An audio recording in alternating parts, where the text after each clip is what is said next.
والمطلقات یتربصن بانفسہن ثلاثۃ قروء، اور ایسی عورتیں جن کو طلاق دی گئی ہے وہ 3 حیضوں تک، یعنی 3 بار حیض آ کے وہ عورت پاک ہو جائے، وہ اپنے آپ کو نئے نکاح سے روک کے رکھے گی جس کو طلاق دی گئی ہے۔ اس کا مطلب یہ ہوا کہ طلاق دینے کے بعد 3 حیض یعنی آلموسٹ 90 ڈیز کے اندر اندر 1 یا 2 طلاق ہوئی ہیں تو خاوند اپنی بیوی کی طرف رجوع کر کے واپس آ سکتا ہے۔ وہ عورت پہ لازمی ہے کہ اپنے آپ کو نئے نکاح سے روک کے رکھے، لیکن جیسے ہی 3 حیض کراس ہوں گے یعنی 3 بار پیریڈز آ کے وہ پاک ہوگی۔ اس لیے تو صحیح بخاری مسلم میں ہے کہ آپ نے پاکی کی حالت میں عورت کو طلاق دینی ہے، جب عورت حیض کی حالت میں نہ ہو، تاکہ اس کے بعد شمار کرنا آسان ہو۔ 1 طلاق بھی دی تھی اور 3 حیض کے بعد وہ پاک ہو گئی، اب وہ آپ کی بیوی نہیں رہی، نکاح گیا ٹوٹ۔ وہ طلاق جو تھی طلاق رجعی، جس میں آپ اس کی طرف رجوع کر سکتے تھے، وہ اب طلاق بائن بن گئی ہے۔ اب وہ ہوگی الگ، اس کی مرضی تو آپ سے نئے نکاح کے ساتھ شادی کرے یا کسی اور مرد سے کرے۔ اب آپ یہ نہیں کہہ سکتے میں نے تو 1 ہی طلاق دی تھی تو میں رجوع کر سکتا ہوں۔ رجوع کا اختیار 3 مہینے کے اندر اندر ہے، 90 ڈیز کے اندر۔ اس کے بعد آپ کا اختیار ختم، آپ بیوی کی مرضی کے بغیر نہیں ہو سکتا، ایکس بیوی ہوگی، اور نکاح بھی نیا ہوگا، حق مہر بھی نیا ہوگا، بالکل 0 سے ملٹیپلائی ہوگی پچھلا سارا معاملہ۔ البتہ اگر 3 طلاقیں دی تھی تو پھر تو نکاح ہو ہی نہیں سکتا، چاہے اکٹھی دی تھی چاہے الگ مجلس میں۔ یہ الگ سے ایک میرا ٹاپک ہے، 3 طلاق کے اوپر، رجوع کے اوپر، حلالے کے اوپر۔ اس کے اوپر میرے کئی ایک ویڈیوز یوٹیوب کے اوپر ریکارڈڈ موجود ہیں، وہ آپ دیکھ سکتے ہیں، آپ کو سمجھ آ جائیں گے۔ تو یہ طلاق کا مسئلہ جو ہے یہ بہت سینسٹیو مسئلہ ہے۔ لوگ شادی کرنے کا شوق ہوتا ہے، نہ نکاح کے مسائل سیکھے ہوئے ہوتے ہیں نہ طلاق کے۔ جو کام روزانہ 5 دفعہ کرنا ہے وہ بھی غلط کرتے ہیں، نماز پڑھنا جو زندگی میں کرنا ہی 1 دفعہ ہے، وہ بغیر سیکھے کیسے آ جائے گا؟ کبھی بھی نہیں آئے گا۔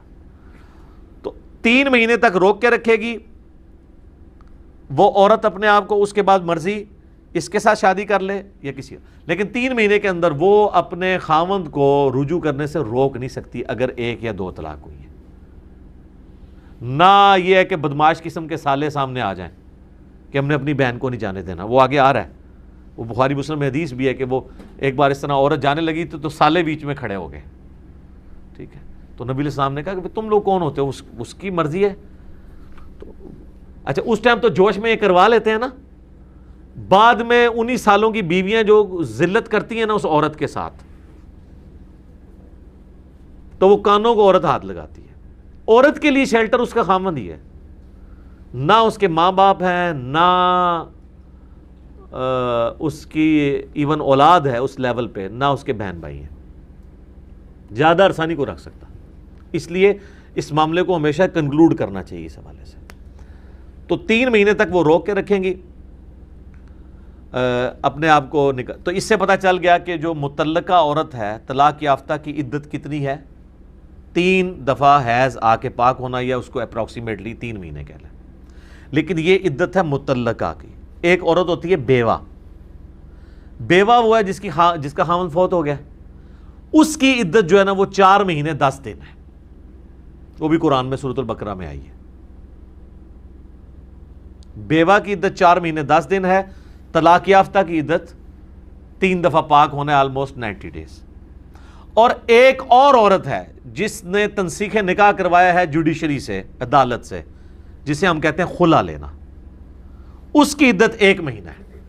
وہ قرآن میں نہیں آئی، وہ ابو داؤد ترمذی ابن ماجہ میں آئی ہے کہ جو خلا والی عورت ہے اس کی عدت کتنی ہے؟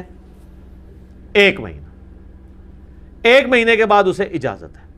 لیکن یہ جتنی عدتیں میں بیان کر رہا ہوں، نمبر 1 مطلقہ کی آلموسٹ 3 مہینے، نمبر 2 بیوہ کی 4 مہینہ 10 دن، نمبر 3 خلا لینے والی عورت کی 1 مہینہ۔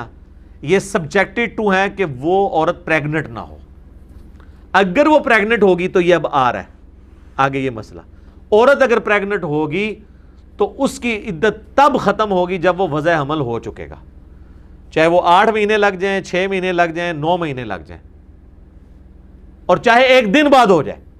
یہ بھی یاد رکھیے گا، قرآن نے ریلیکس کیا ہے کہ جو حاملہ عورت ہے نا اس کی باقی ساری عدتیں ختم ہو جائیں گی اگر وضع حمل ہو جائے. ایون آج اس کا خامند فوت ہوا ہے نا اور شام کو اس کے ہاں اولاد ہو گئی, اس کی عدت ساتھ ہی ختم. نہ اب اس نے خامند پہ سوگ کرنا ہے 4 مہینے 10 دن کا, وہ بھی ختم. اللہ نے اسے اجازت دی کیونکہ ظاہر ہے اس کو اللہ نے ایک خوشی دی ہے نا, تو اب خوشی اور سوگ پیرلل میں تو نہیں چل سکتے نا, تو اس نے اس کی دیکھ بھال بھی کرنی ہے. بس وہ 40 دن کے لیے اپنے آپ کو روک کے رکھے گی جتنی دیر وہ والا معاملہ ہو, اس کے بعد وہ نیا نکاح بھی کر سکتی ہے. تو جو حاملہ عورت ہے, چاہے وہ مطلقہ ہے, چاہے وہ بیوہ ہے, چاہے اس نے خلا لیا ہے, اس کی عدت جو ہے وہ وضع حمل ہوگی, وہ اس کے اوپر ڈیپینڈنٹ ہوگی. پھر وہ باقی ساری چیزیں ختم ہو جائیں گی, پھر اس کے اوپر یہ والا فارمولہ لگے گا. اور یاد رکھیے گا, مطلقہ عورت تو اپنے خاوند کی طرف رجوع نہیں کر سکتی اگر 3 طلاقیں ہوگی ہیں, لیکن جس عورت نے خلا لیا ہے تو خلا طلاق کے ایکویلنٹ نہیں ہوتا اگرچہ اس سے نکاح ختم ہو جاتا ہے, تو دوبارہ وہ اسی خاوند کے ساتھ نکاح کر سکتی ہے. وہ مسند امام شافعی میں حضرت عثمان غنی کا فتویٰ موجود ہے کہ اگر عورت نے خلا لیا ہے تو وہ اپنے اسی خاوند کی طرف واپس جا سکتی ہے, ادروائز تو حلالہ ہو جائے گا نا. اور حلالہ بھی وہ کرنا اور کروانا تو لعنت ہے, سنن ابن ماجہ میں حدیث ہے, حلالہ کرنے والے اور کروانے والے پہ اللہ کی لعنت ہے. وہ نیچرل حلالہ اگر ہو جائے کہ اس نے کہیں اور شادی کی, بائی چانس وہ خاوند بھی مر گیا یا اس نے بھی طلاق دے دی, پھر پچھلے خاوند کی طرف آ سکتی ہے, وہ آگے آیات آ جائیں گی. پری پلان حلالہ یہ حرام ہے. اسی طریقے سے حرامہ بھی حرام ہے کہ طلاقیں تو دے دی تھی, آپ فتوے لیتے پھر رہے ہیں. بھئی 3 طلاقیں ہوئی, بات ختم ہو گئی. 3 طلاقیں دے کے بھی لوگ پوچھ رہے ہوتے ہیں اب کیا کرنا ہے. ایون یہاں تک بھی ہمیں یہاں پہ فون آتے ہیں کہ جی 1 طلاق دی تھی سال پہلے, دوسری دی تھی 3 مہینے پہلے, اب تیسری بھی دے دی ہے, تو اب کیسے رجوع کریں. بھئی اب تو حرامہ کروانے والوں کے نزدیک بھی حلالہ نہیں, اور کچھ بھی نہیں ہونا اب. اور یہاں حلالے والے مولوی بھی ہیں جو حلالے نکلواتے پھرتے ہیں, یہ تو حرام ہے, لعنت فرمائی ہے نبی علیہ السلام نے. تو یہ سارے مسائل میں نے اس میں کور کر دیے. باقی میرا یوٹیوب پہ کلپ آپ دیکھ لیں, نکاح, طلاق, رجوع اور حلالہ, ان تمام ٹاپکس کے اوپر, اور خلا.